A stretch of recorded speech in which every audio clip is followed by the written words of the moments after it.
Hello and welcome into another edition of the Sun Solar Panel.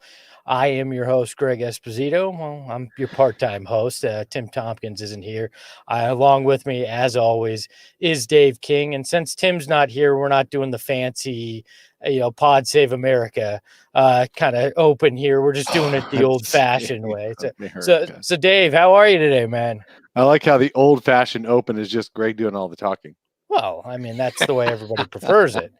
I mean, that's exactly. The way any open should be, is Espo just talking. I mean, that's the perfect way. Dave, how you been? Yeah. Oh, I'm doing great. We took last weekend off. I turned 53 years old. I know that's probably twice as old as most of the listeners on this right now, and but that's okay. I'm okay being the OG of Sun's Twitter. I didn't realize Sun's blogging. I honestly, I give you a hard time about being old. I didn't realize you were that old. So I always assumed late 40s. So Dave, well, thank you. You wear 53. You assumed not even a day over 52 is what you assumed. Yeah. I thought at least 59. So yeah, not a day over 59. Hey, what the hell? Well, we got a surprisingly a lot to talk about, even though it's the off season. It's a weird off season too, because we don't even know when the draft officially will be or free agency, because it sounds like they might push it back. But there was a decent amount to talk about. Dave, why don't you kind of run down a little bit of what we're going to discuss in this episode? Absolutely. Today, with Espo and I, we've got three big sections of the podcast. We are sorry to miss Tim. He's off taking a hike, and I'm probably jealous right now. But you know what? I love talking Suns basketball, so I'm all good. Today's headlines, we're going to go over what's made the headlines in the past week, including notes on our former two-time Steve Nash, little good and bad things that Robert Sarver has done as the Suns owner, which always seem to happen in off season, and Devin Booker being spotted in a interesting vacation place, and other little headlines as well. Today's big debate is, can you win a title anymore with a 7-foot player in your lineup? That's somehow a debate. People are being discriminated against by their height. We'll see if that's actually true. And then finally, we've got a lot of Q&A with our flaming ballers, as well as Twitter followers and folks like that. We've also, of course, got the chat going in the YouTube right now, and we'll be interacting and taking questions as well from that. So we're going to reach deep into that flaming baller sack to pull out some questions for you. Hey, week. Anytime you got to reach deep in the ball sack, you do it. Yeah, hey, especially in the off season. Sometimes you just especially when you get old, because old men don't even know that they're being looked at every once in a while. We just reach. Yeah, anyway. Well, you got to reach deep because they hang low when you're 53. I mean, that's what we're saying. Anyways, before we go completely off the rails. It's all about low-hanging fruit. Let's get into our first topic, as I'm not even going to touch that for good reason. Oh, hey now. For Steve Nash, two-time MVP for the Phoenix Suns, an all-time great, some would argue the greatest Phoenix Sun of all time, is now the head coach of the Brooklyn Nets, signing a 4-year deal on Thursday. And this came out of left field for most people. I know I was personally taken aback when it was announced, just because Steve hadn't really seemed to be all that interested in being a head coach, at least nothing expressed publicly. But Sean Marks, his former teammate, is the GM there. He has a relationship with Kevin Durant, having kind of coached him as a special assistant with the Golden State Warriors. So, Dave, what was your biggest takeaway when you heard Steve Nash was becoming the Nets head coach? Oh, yeah. My biggest takeaway is, really? He wants to coach?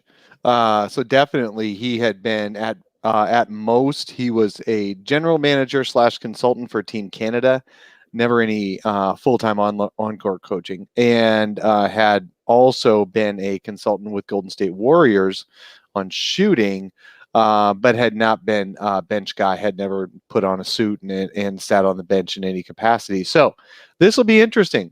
But the Nets have done this before. They hired Jason Kidd, a former all-time Suns point guard, and with no coaching experience, put him on a sideline, and that went really well for them. So I'm hoping Steve Nash, it goes better for him.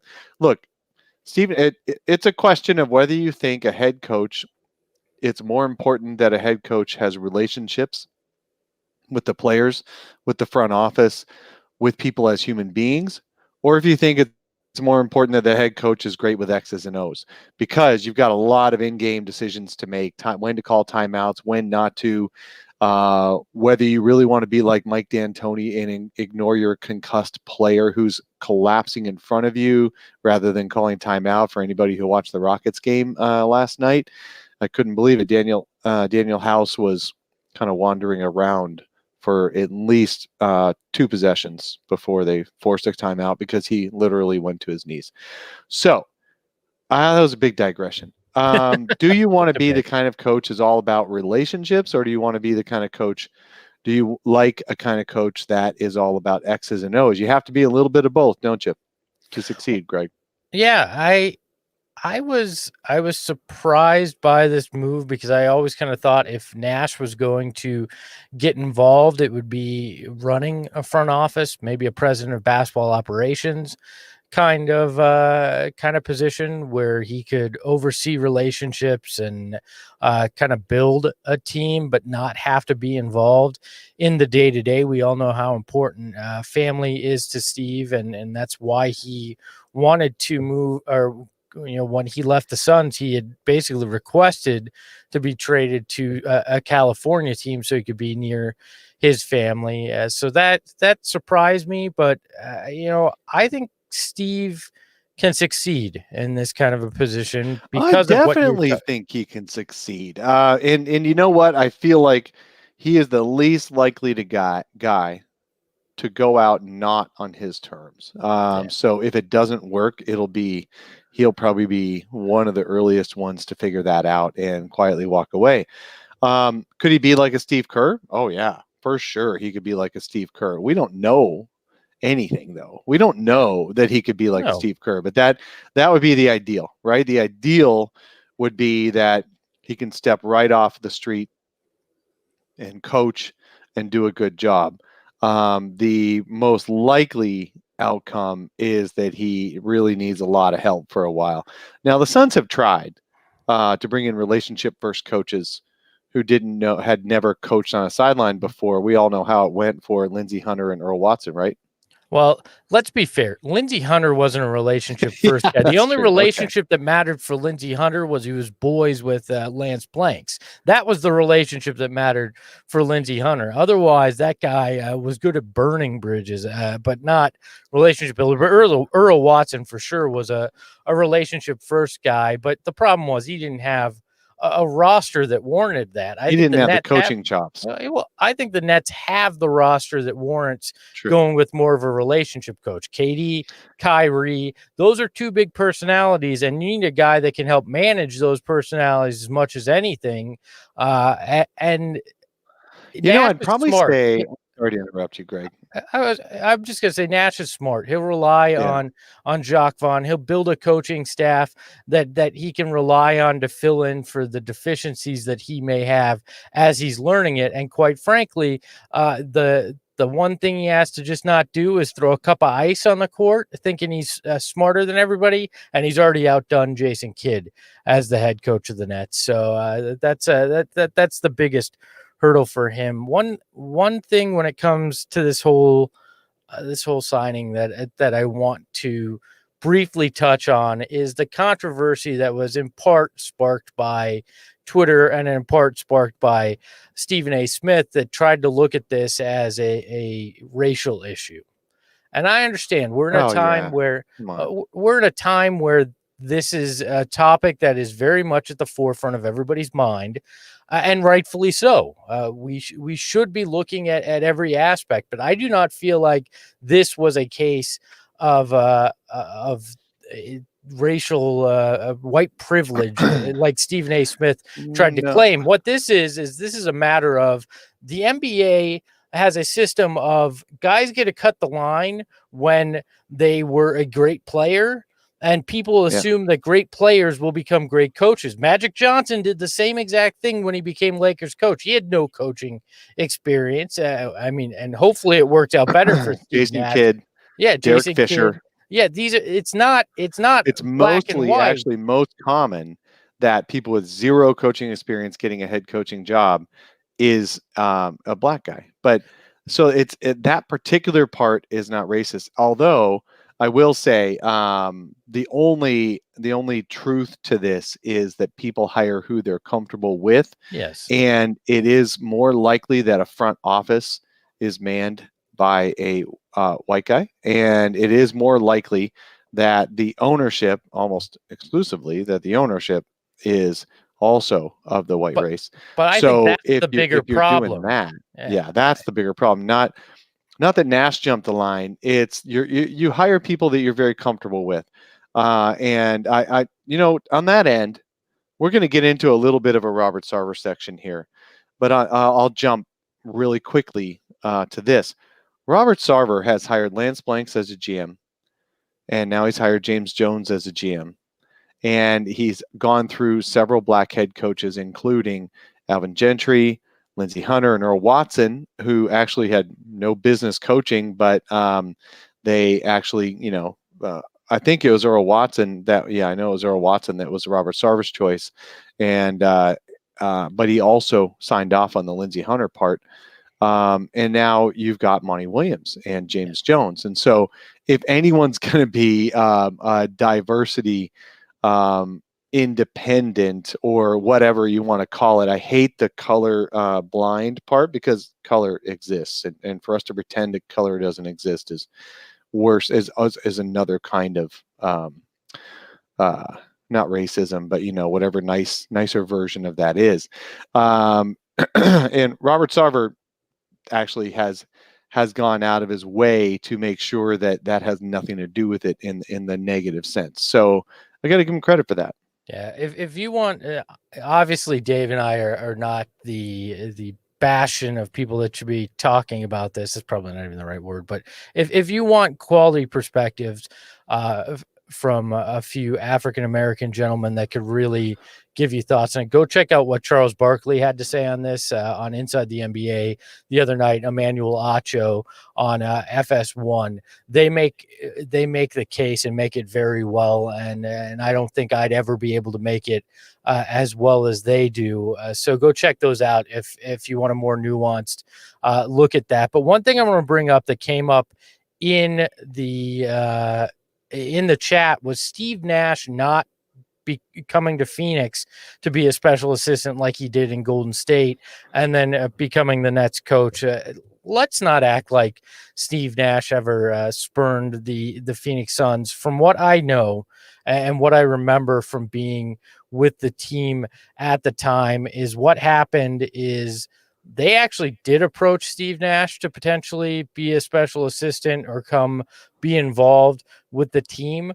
But what had happened was they had approached him after he had already been in discussions with Golden State and had, I don't remember if it was signed or verbally accepted, and nobody really knew that he was in discussions with Golden State. So by the time that they had approached him about coming to Phoenix, he had already committed. And if there's anything we know about Steve Nash, he's a man of his word in those kind of ways. So just so you guys know, that's kind of the backstory on it. And there were some people on Twitter that got all upset that, oh, well, how could Steve be the Nets coach? He could have been the Suns coach. It's like, you got Monty Williams. You don't need Steve Nash coaching this team. And like I said, Nash is the kind of guy that if you're going to take that chance, you take it when you have two superstars and the opportunity to compete for a title in the following year, because you assume that if you have a guy that can manage relationships, that's what's important more than X's and O's, because you can pretty much throw a ball out there with LeVert, KD, and Kyrie and win games just based on pure talent there. So that bothered me on Suns Twitter, where the discussion shifted to, well, why not he, or why didn't Steve Nash find a way to come to Phoenix? That drove me nuts. Yeah, I'm not going to worry about it. I'm really happy with Monty Williams. Obviously, Monty I Williams hope seems to so. be a good mix of, like I was talking about earlier, relationship and X's and O's. Yes. No coach is perfect, but Monty did make a lot of really good adjustments, and one of the biggest adjustments was how they played and honed all of their what they'd learned all year in the bubble when they reconvened and came back and got, the 2019-20 season part 2. He really was able to build on the schemes that he had worked on and enhance some of them and change some of them for the better, as well as being a huge relationships coach. So I think the Suns have a great coach right now, and I definitely don't want to make any changes. If we're talking 5-6 years ago, thank you, Greg, for sharing with us what went down then. I'm sure, in fact, Steve and Robert invested in a soccer team a few years ago, so it's not like Steve has any animosity toward the organization.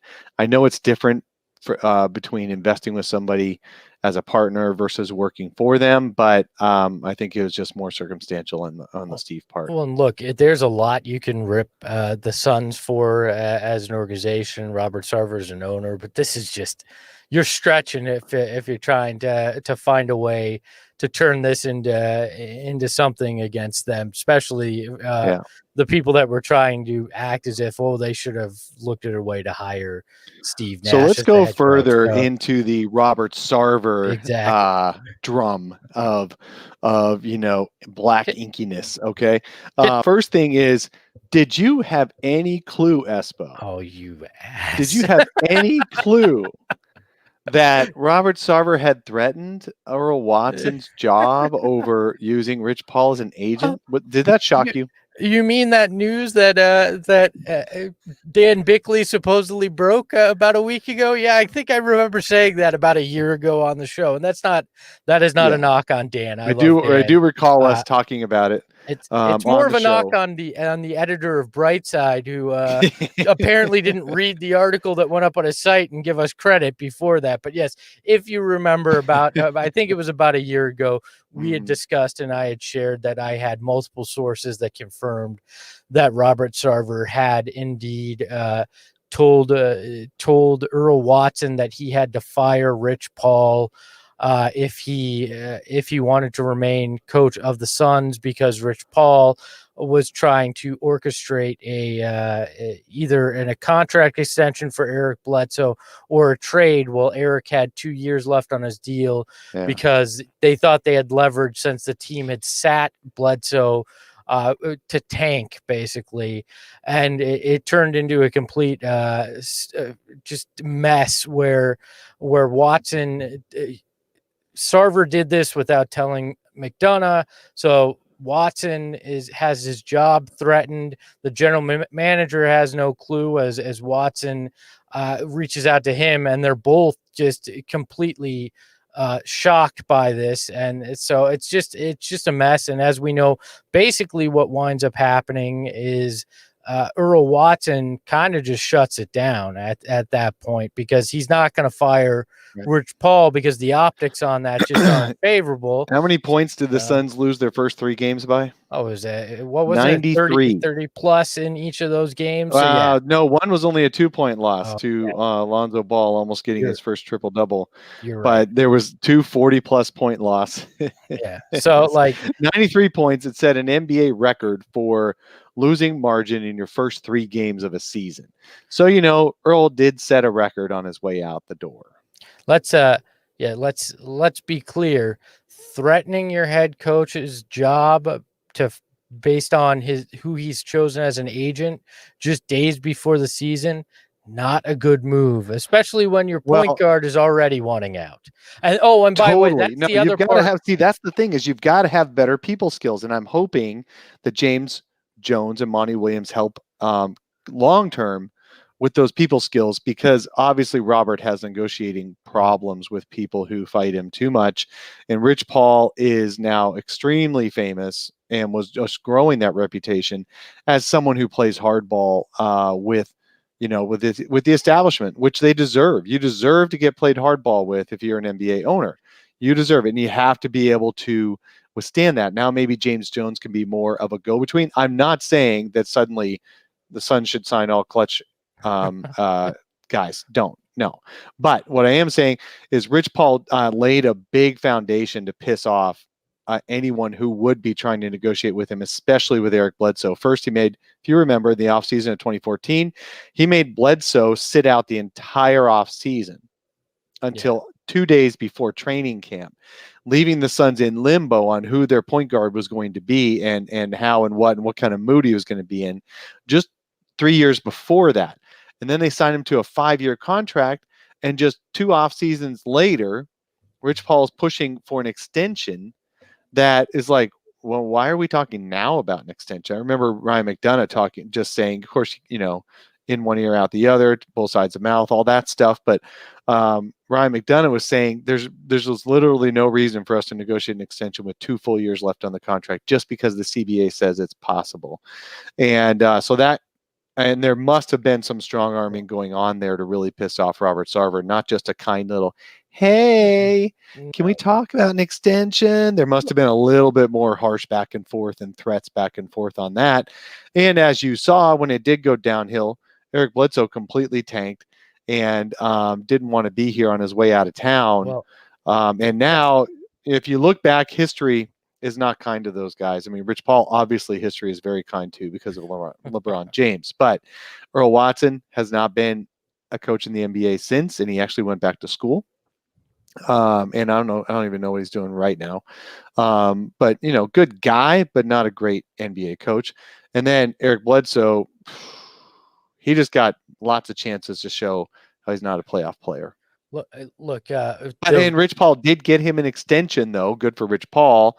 Got him the extension he wanted half a season after getting traded to the Bucks before Bledsoe could disappoint him in the playoffs. So good for Rich Paul. Rich Paul is shrewd. I mean, he's a shrewd negotiator and is calculated with it. The part of this story, the "I don't want to be here" tweet, from what I understand, came because he found out what was being done to Earl Watson. And that's where the frustration really came to a head. It wasn't the lack of them being willing to move on the contract. It was the fact that Watson had relationships with these players, and then Bledsoe finds out about what happened, and it triggers that, because at that point he's like, this is the point of no return. You're now trying to get my agent fired from a coach that I like, and threatening to fire that coach. So you see how things unravel pretty quickly. So yeah, but Dave, thank you so much on Brightside for making sure we got credited for that on the article that was citing Dan Bickley. I got credit no matter what, because I was on get paid, both places. So yeah, no, but that's not a knock. And Rick, I'm only going to Rick Johnson in the chat. I'm only going to quibble a little bit. Rick says Bud has been so good with Bledsoe. Yeah, because he doesn't play in very many minutes, and he clearly plays like he wants to be in Milwaukee. Does he really in the playoffs? Maybe he wants. Yeah, he's clearly. Yeah. Oh, I see what you're going. I see where you're going, Rick. Because he's in Orlando right now. He really wishes he was in Milwaukee. So he don't want to be there in Orlando either, because Bledsoe has not been playing well in these playoffs. Let's be honest, playoffs weren't going to be a Suns problem, even with Bledsoe here. So that's fine. But the other thing that came up with Robert Sarver over the last few weeks since our last show was the fact that Brian Windhorst, as a guest on Arizona Sports 98.7 FM, said that he's hearing rumors that Robert Sarver wants to decrease payroll going in to next season, and said that it has been he's heard it from multiple sources. John Gambadoro then comes out and says it's not true. I don't know who to believe on this. History tells us that when they say that Sarver may be considering making cuts, that you probably believe it when you look back. And we're not talking ancient history. We're talking since this pandemic started. They've sold the G League team. They laid off 30 employees. To me, that's somebody that's in a financial preservation mode, not in a growth mindset. So I can see where it makes sense what Windhorse is saying, but Yeah. I also trust John Gambadoro as well. So I don't know where to land Well, on this. I mean, look, John Gambadoro, we all know he's got some kind of love-hate relationship going with Robert Sarver, and so if anyone's going to hear something straight from Sarver, it's going to be Gambo. That doesn't mean it continues to be true after that's been leaked to Gambo. However, I will say, look, let me go into this a little bit. I wrote a whole article on Brightside, brightsideofthesun.com. It's a great site. I wrote a whole article on this that every freaking owner is going to spend less money this off season for sure. And let me tell you why. Because fans bring in 40% of gate receipts or basketball related income. So 40% reduction in current and future income is going to force, and then salary cap that's probably going to be at least frozen in place or very close to their current salary cap of 109 million, when income is only going to really dictate a salary cap of more like 70 million. All the owners are gonna tighten their belts a little bit, and I guarantee that Robert Sarver is not going to be one of the outliers.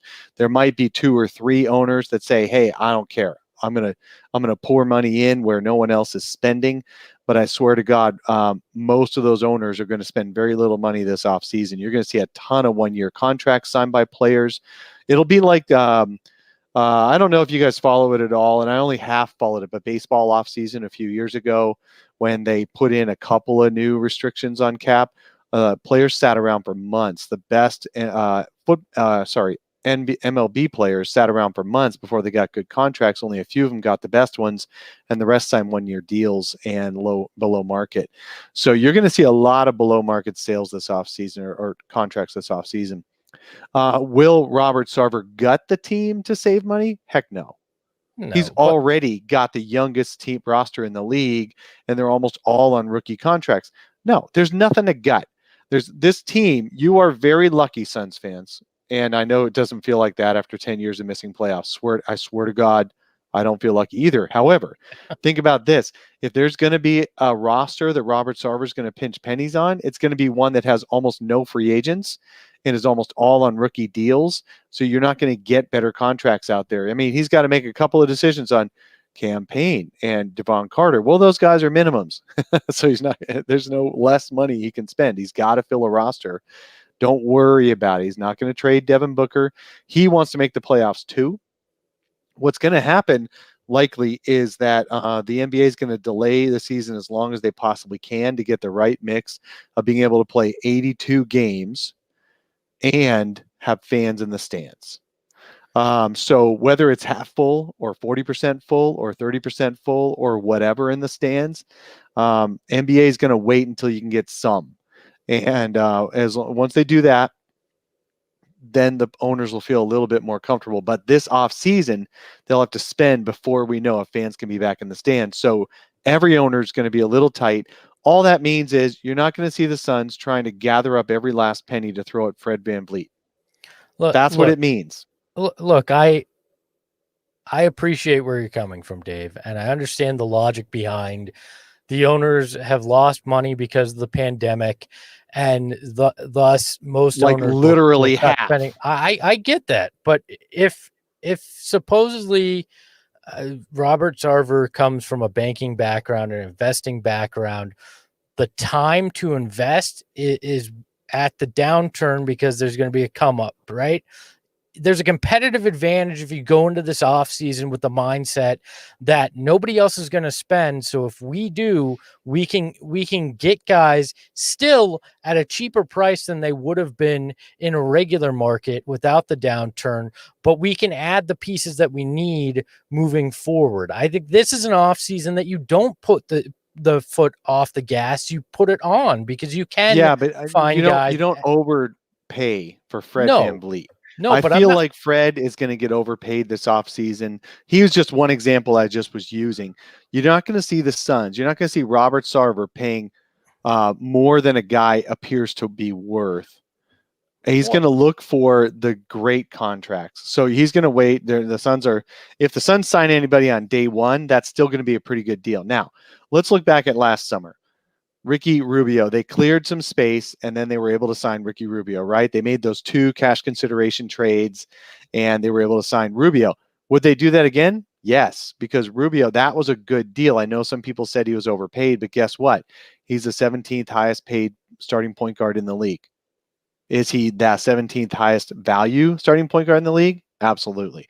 So that was a good deal. I'm just saying they're not going to throw $20 million at Christian Wood. They're not going to throw $25 million at Fred VanVleet. That's all I'm saying. But they're not going to get the team. Overpaying is always a bad idea. Like I'm not saying go out and be reckless, because then you get Hakeem Warwick, Hedo Turkoglu, and the bunch that you got after you let Amari go. That's not what I'm talking about. And Josh Childress was the other name I was looking for. That's not what you go and do. Yeah, he's less likely to do the Childress Warwick kind of panic thing, because he doesn't have any big free agents to lose. That's what's wonderful about this offseason, is that there's really no anyone big to let go that wasn't already going to be let go, even if there was full revenue. My point simply is the idea and the premise of what Brian Windhorst said was that he's going to try to cut spending, right? Yeah. And that's the premise. This is the offseason to not do that, because there's going to be value out there, because almost every other owner is going to be thinking in a mindset that, oh, well, we took these losses, I can't spend. But if you look big picture, and if you're in it big picture, and this isn't just something to make money off of, but you're looking at how do we win long term and how do we maximize the investment and make money in the future, this is the offseason that you're shrewd about it. You spend money, you spend it smart, but you find the values, you add to your payroll by finding the pieces that you need, because you're never going to get a better competitive advantage than this offseason if you're willing to spend, because other people are going to come with that mindset that Windhorst is reporting that the Suns are looking at. It just that's what bothers me. Hold on, Sarver isn't cheap. People call him cheap, but he's made dumb moves in the past, but he hasn't necessarily been cheap with a lot of things outside of Joe Johnson, which I think was more pride than cheap. He didn't like the fact that he got rebuffed on his deal, and then both guys got stubborn. He has not been overly cheap on things. He's just made bad moves. This is the offseason to spend, but trust that James Jones knows what he's doing. If you have full belief that James Jones is the guy to craft the vision and find the pieces right here for this team, you give him the payroll to do it, and you take the advantage while other people aren't willing to spend. Okay, so here's my 95% likelihood prediction. Going hot right here, okay? 95% likelihood prediction. The Suns are right at the cap. If they bring anybody in after they get to the cap, it's going to be minimum contracts for end of roster, like a Sheck Diallo last summer. That's what you're going to see. You're not going to see them spend the MLE, mid-level exception, to go over the cap. There is a scenario, and I put it in our little show notes here, so let me scroll to it.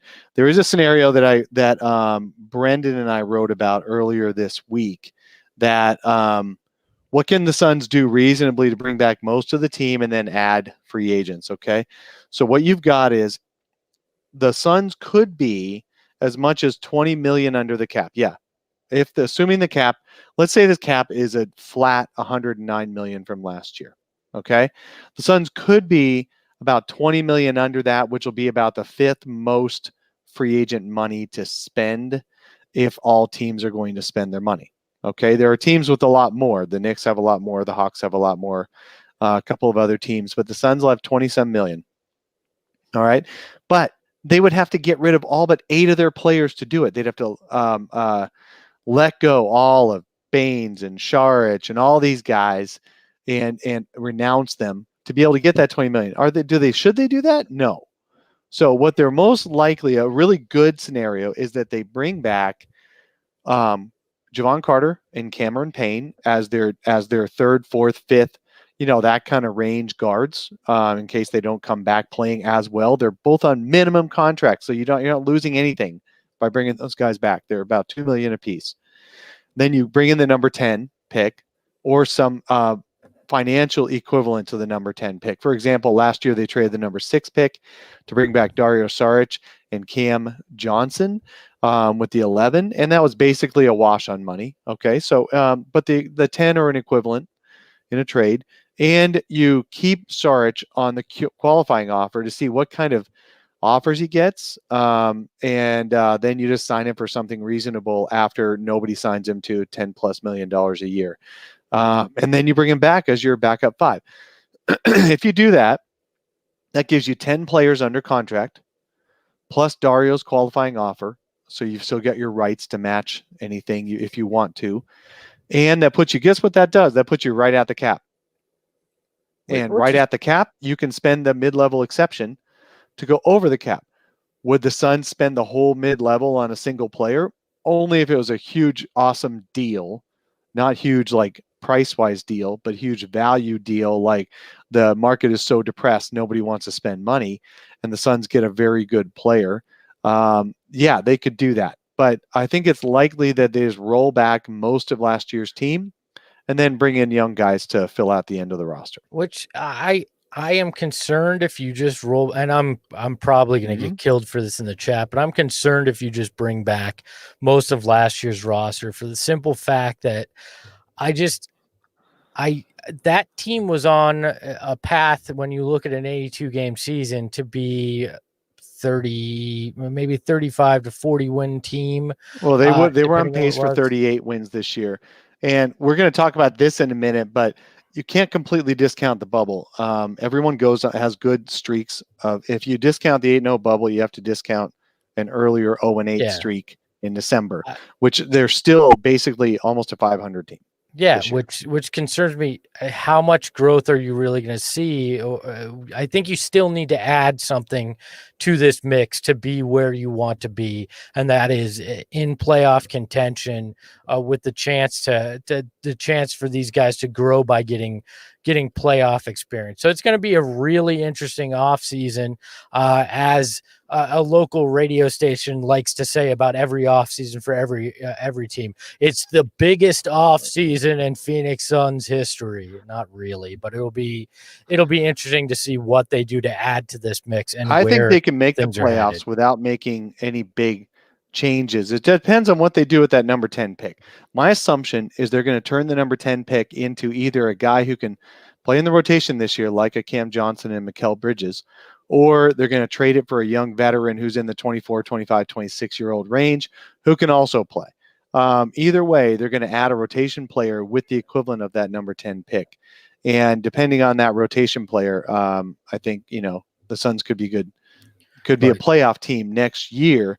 Whether you want them to be a 50-win team immediately, then you've got to really kind of do a little bit of a shake up to get there. Now, I also think there's going to be trades. There's going to be trades of players. Yeah. We haven't even talked about Kelly Oubre. I want to dedicate a whole show to that one because that's a conundrum wrapped up in an enigma. So I think the Kelly Oubre thing is where you're going to get your rotation. You're either going to stay with him or you're going to get a different position about that same money. We'll talk about Kelly another time. All right. Let's move on to. I got what we're moving on to next. Don't you worry. And people are going to love this, right? This is what everybody has been waiting to talk about on the Suns solar panel. We all wanted to talk about it. Devin Booker and Justin Bieber, the dream team, him, Kendall Jenner. That's the big three that everybody was hoping that the Suns would get this offseason. They're vacationing in Idaho, of all places. I vacationed in Idaho, and I don't know why, if you have millions of dollars, that's where you choose to go. Maybe it's a pandemic thing, but I find this to be a stupidly fascinating story. And as you see, people.com has sources within the vacation Massive sauces inside the vacation that are saying Devin Booker is very sweet to her. He spends a lot of time with Kendall and her friends too. And you know what? I don't care if Devin Booker's a gentle lover and loves to be with her friends. Like the fact that this is what I had to be inundated with for part of this week. Good on you, Devin Booker. Go hang out with Justin and Haley Bieber in Idaho. As long as your ass is back in Phoenix and ready to play basketball whenever the next season starts, I don't care how you spend your off season. I don't know why people are so damn fascinated with where Devin Booker decides to spend his time. The Idaho part, yeah, sure, that's a head scratcher. That's probably one of the last places I pick to go vacation, and I have family there even. But good on you, Devin. Hang out. Maybe with they're the visiting Ray Hrovat, West Boise Roy, who used to be East Bay Ray, until he moved to Idaho in the Boise area. So it's possible that maybe Ray actually ran into those guys. I believe there's a few Idahoans in the chat as well, which is fine. I'm all for MT's a believer. All right, man. Hey, if I could pick a high class citizen for Devin Booker to spend time with, it would be a member of the Kardashians and the Bieber family. I think wholesome when I think that. So. From what we can tell at this point, because he hasn't quite been corrupted yet. But Booker is treating this relationship like he treats everything, which is pretty much low key. Score first, stay low key. Bam. He's getting them taters in Idaho right now. It kills me that people are like so enthralled by Devin Booker dating Kendall Jenner. Beautiful people gravitate to beautiful people, and that's what's happening here. All right, and that's just kind of the way it is. Rick in the chat is in Boise, and you know what? I tip my hat to you, Rick. That's right. I spent a month living in Boise one summer, and it was the longest year of my life. Is what I have to say about it. So Devin, enjoy your time with beautiful rich people, and we'll see you back in Phoenix for some basketball. Staying on the Devin topic here a little bit, Devin NBA 2K21 came out, and he's still getting dissed on 2K21. Who here, Aspo, are you a 2K21 player? I am. I'm not good, but I play, yes. So what do you think about Booker being an 87? I need context. I mean, my most recent video game playing days was Atari. So now look, I believe Jason Tatum was an 89, to give you an idea. I think Booker deserved to be 90, 91, especially after what we saw in the bubble. And they can adjust these ratings on the fly. It's not like, well, they made the video game and he was an 87. So they can adjust things on the fly. And I don't know, maybe the bubble wasn't taken into consideration in this first rating. Maybe there'll be an update that takes that into consideration. But Devin Booker is in the 90-91 range. To put this in Pong terms, I can't, because I don't know anything about Atari. I was going to try to make it make sense to you, Dave, but but again, it's just another example of Devin Booker not getting the full respect that he deserves in that. I mean, he could have even in 89 on that verge of 90. Maybe it's just the non-playoff tax. It's maybe I don't know, but you can tell he's not the kind of guy in the game that he is in the actual NBA world, and it kind of hamstrings you. And Herbie in the chat brings up the fact that Devin Booker's an 87, Luka's a 94. That gives you kind of a feel for it. I don't think there's that big of a gap between those two players that it warrants that. So that gives you an idea. It's all dumb. It's all virtual basketball. It doesn't really matter, but it actually kind of does to the players. That's the funny thing. Players take these very seriously. I remember when working for the team, we'd get some advanced copies, and then we'd get to tell the players what their ratings were, and they would get so into it, and they'd get angry if it was too low. Or I remember one year we got day of of Media Day, we got an advanced copy of NBA 2K. I don't remember which one it was, and you flipped it to the back, and Just literally 2K probably back in your day. yeah, back in those old days. You flip it over, and Jared Dudley's getting posterized on the back. So we got to show him on Media Day. I got to show him, and I've got a photo somewhere of me showing him getting posterized, and he laughed, but he actually got offended. Like, these guys take 2K very, very seriously. So I'm sure Devin is not happy with the fact that he has an 87, and you would think that since he and Ayton were in that championship game of that tournament, and that he won the 2K tournament, they would have given him a little extra love. But no, they did not in this. Another way to put it in perspective, Booker's an 87. Ayton is an 84. Do you think DeAndre Ayton is that close of a player to Devin Booker? And that's not a knock on DeAndre Ayton. I think 84 is pretty good, right for him. But yeah. But Devin Booker is better, is more than 3 points better in a rating system. We'll see how this next season plays out for you guys anyway, and I'll just kind of watch on the sidelines. Yeah, I mean, okay, so let's jump to our Gorilla Time, or Rant City, as we're going to call it that's today. That's too close to Clutch City. That reminds me of the old Rockets teams. Let's okay, Gorilla Time. Let's stay with Gorilla Time. So there's when you look at the playoff finalists, very few teams are still relying on a 7+ foot guy to be a key player on your reason you can win a championship. Joel Embiid knocked out. Other big centers knocked. The only ones left really who play big centers are the Lakers. Clippers, they play a little bit of Ivica Zubac. They play a lot of Montrezl Harrell, who's 6'8". The Rockets just embarrassed the Lakers last night, although I don't think that has anything to do with the outcome of the final outcome of the series.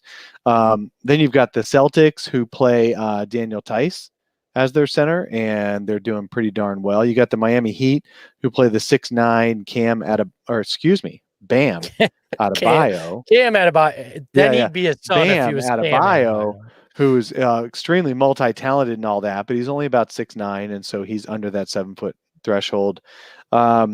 You've got I'm trying to remember the rest of the Milwaukee. They obviously have Giannis, but they're about to get beat by Miami. But in Milwaukee, you've got Giannis. Then you have really Brook Lopez is not your key. You're going to win a championship. And that poor guy. Don't ever put the ball on the floor again, Brook, please, because you get it stolen by Jimmy Butler every single time. Then you've got, I'm losing track of the teams, but you've got the Thunder, who rely on Steven Adams, and then they're out. So there is an argument that the Suns can't possibly win with DeAndre Ayton being a top 2 or top 3 player on their team because he's too tall. What do you think, Greg? I think that's an asinine assertion. And if you hold it, Dave, I apologize for calling you asinine. I do not. I don't really. I do not. Here's the thing. You don't want Al Jefferson anymore today, right? In the NBA. Okay. No, you don't want Jahlil Okafor. You don't want Andre Drummond. What do those guys have in common? Those guys, what they have in common is the inability to play defense outside of the paint. What DeAndre Ayton has proven already in his 2 years is that he's actually one of those unicorns when he remembers to be one.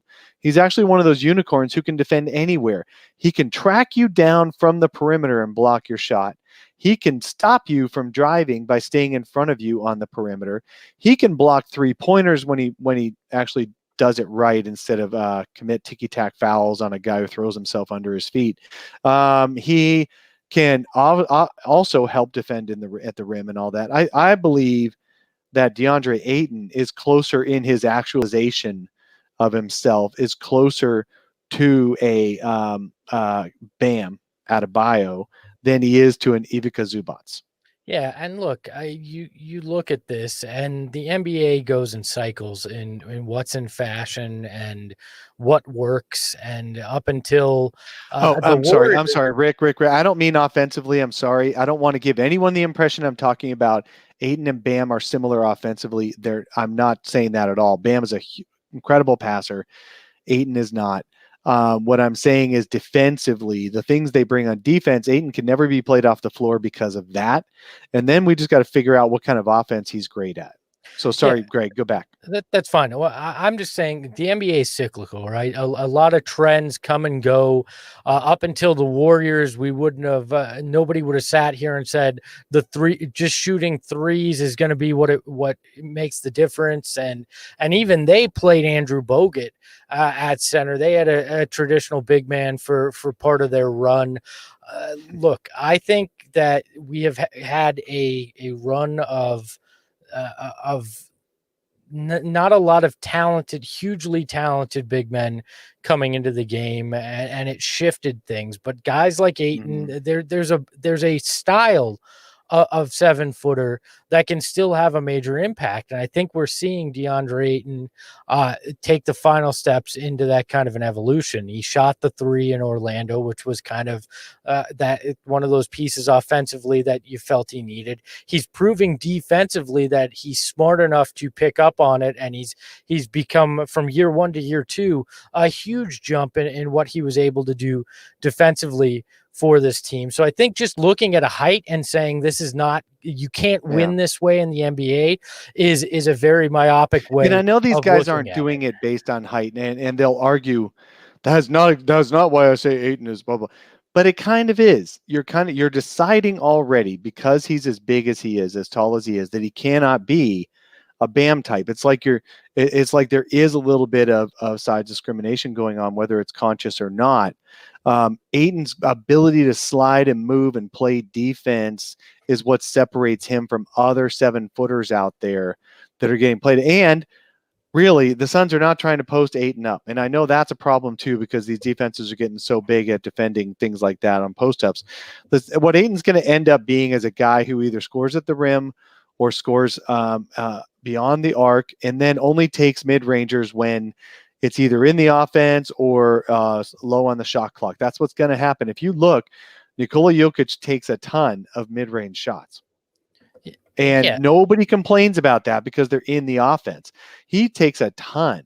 Anthony Davis, guess what? Anthony Davis takes a ton of mid-range shots. And nobody complains because that's part of who he is in the game, in his game.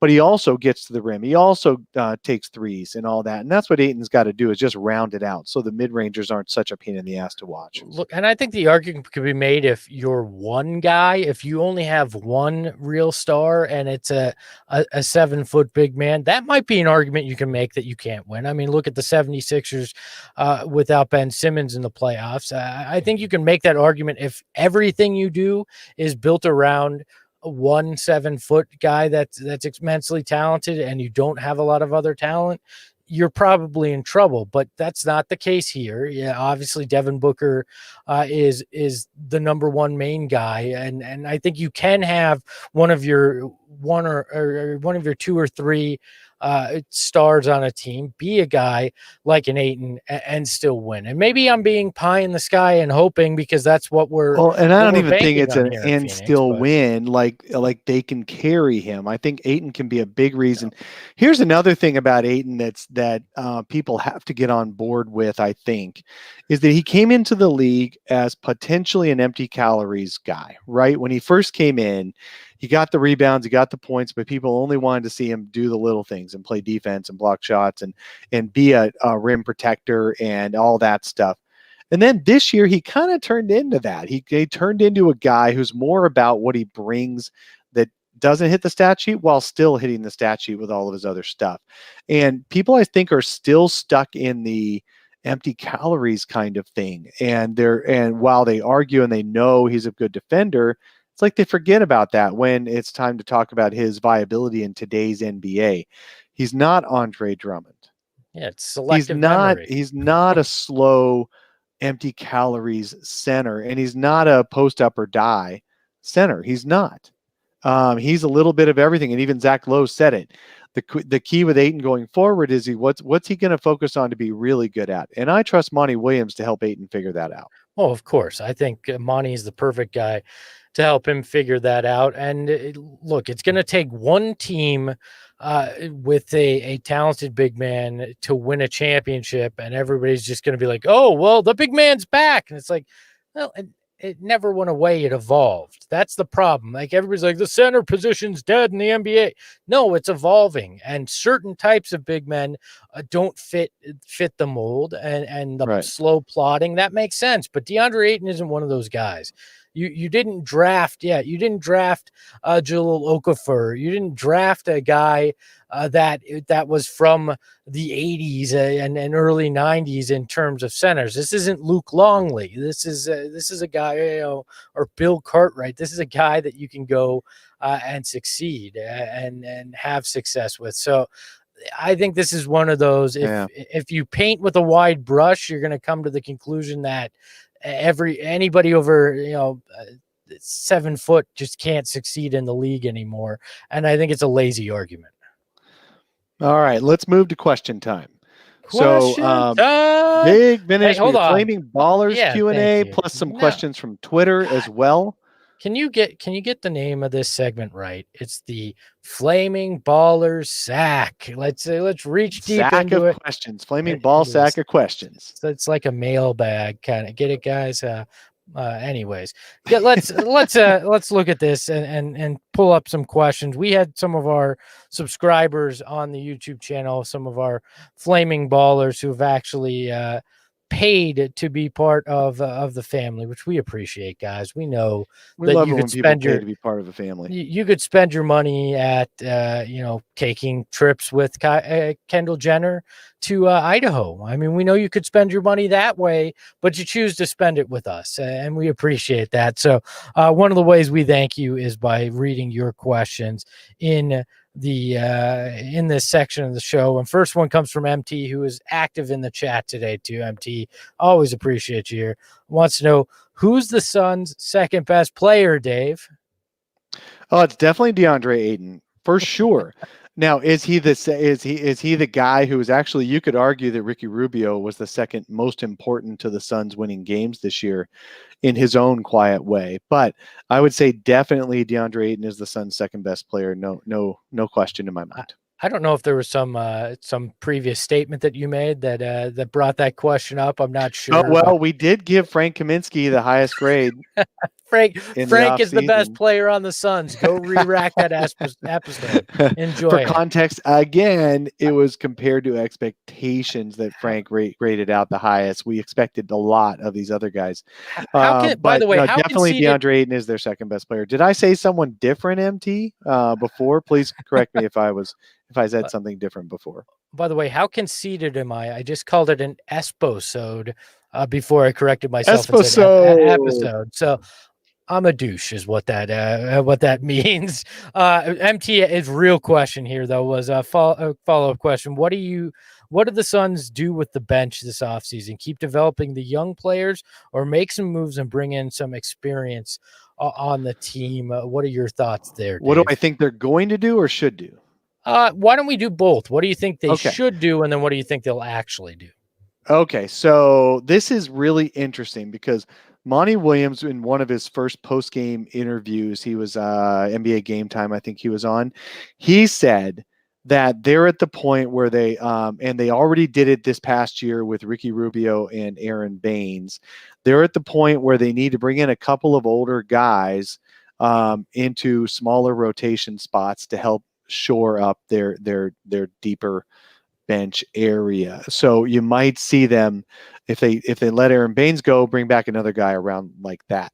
However, most of the roster is going to stay young in their deep bench, and I'm going to say is because James Jones has been very clear that he wants to develop young guys at the end of the bench. He wants to do it at the NBA level.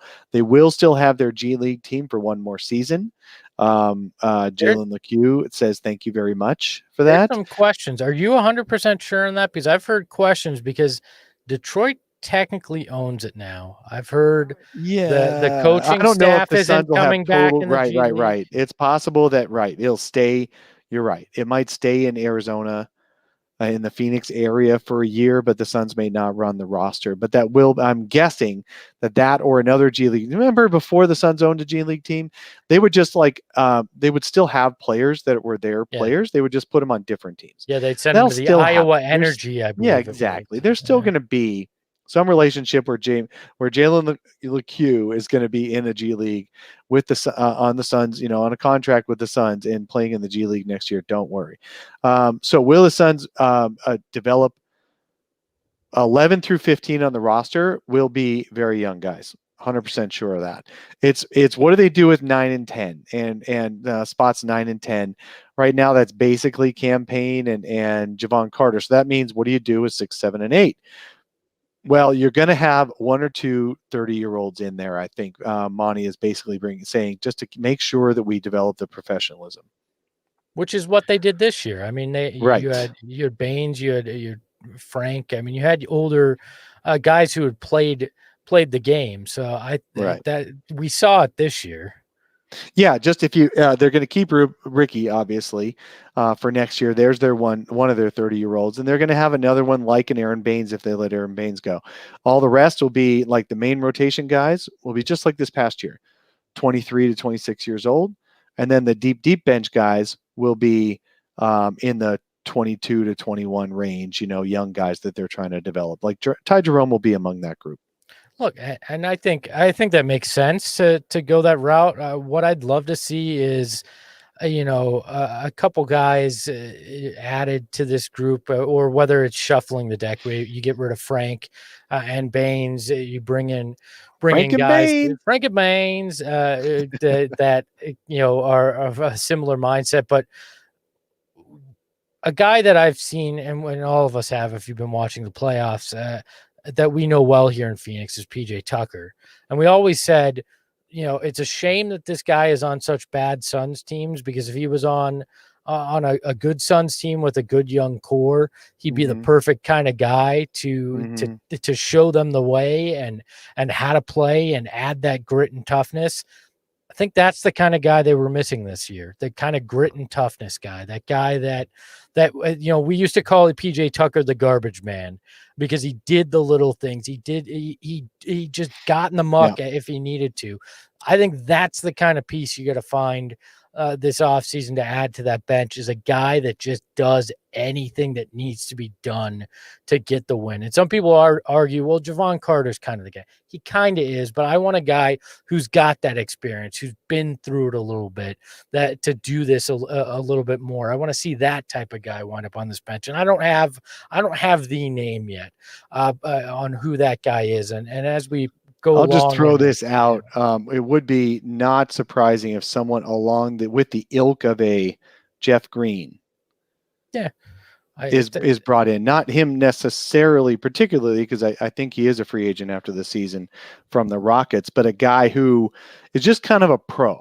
I don't know about being an enforcer, a physical enforcer, and throwing other people down, but a pro who comes in, does his job, is no longer at the stage of his career where he's got to be like a main rotation player or you try to overplay him, but he's definitely a helpful player in that he can be a stretch 4, even a small 5 in a pinch, and can play just about any of the forward positions, any of the big positions at this stage in a modern NBA. So that kind of guy who is like, oh, he's still in the league almost, and then he becomes a significant player. He becomes the irrational fan favorite in town, which always happens in this city. There's always some random dude that becomes the fan favorite at some point, much like Javon Carter did at times this year with certain fans. So I agree, though. The back half of the roster, look, when they sold the G League team, that solidified that 11 through 15. If you keep all 15 on there, are going to be young guys. That's just the way they want to approach development now. So don't expect a huge deep bench of veterans, because they have a lot of young talent. I'm sure they'll add at least another draft pick in this draft that'll be part of that group. So you're going to have to expect that back half of the bench is going to be immensely young for the Suns team. All right, what's our next question, Greg? Coda Kid, also active in the chat and left a message. One of our flaming ballers says, do you think we have the cap space to go after Giannis? And most important, do guys want Giannis in Phoenix? Okay, if you don't want Giannis in Phoenix, I don't know how far you fell out the window and hit your head, but you obviously did, or you've been in the heat way too long. Yeah. Everybody would want the arguably best player in the game in Phoenix. So that is a definite yes on that part of the question. Can the Suns put the money together?